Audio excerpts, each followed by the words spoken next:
ঠাকুরের অসুখ কাশীপুরের বাড়িতে। নিরঞ্জন দরজা আগলে রয়েছে। অবান্তর লোক কাউকে ঢুকতে দেবে না।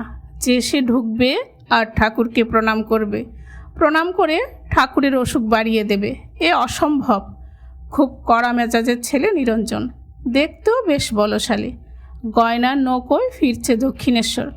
আরোহীরা খুব নিন্দা করছে ঠাকুরের। নিরঞ্জন প্রথমে প্রতিবাদ করল, যুক্তিতর্কের রাস্তায় গেল, কিন্তু কেউ নিরস্ত হলো না। তখন বললে, গুরু নিন্দা সইতে পারবো না, নৌকো ডুবিয়ে দেব। শুধু মুখের কথা নয়, সাঁতারে উস্তাদ নিরঞ্জন। জলে লাফিয়ে পড়ল, নৌকো ফেলতে গেল উল্টিয়ে। তখন সকলে করজোরে ক্ষমা চাইতে লাগলো, করতে লাগলো অনেক কাকুতি মিনতি। তখন ছেড়ে দিলে। জল ছেড়ে ফের উঠল গিয়ে নৌকোয়। কথাটা কানে উঠল ঠাকুরের। নিরঞ্জনকে ডেকে পাঠালেন, বললেন, কে কি বলে না বলে তোর কি মাথা ব্যথা পড়েছিল? ক্রোধ চণ্ডাল, তার কি বশীভূত হতে আছে? সৎলোকের রাগ জলের দাগের মতো, হতে না হতেই মিলিয়ে যায়।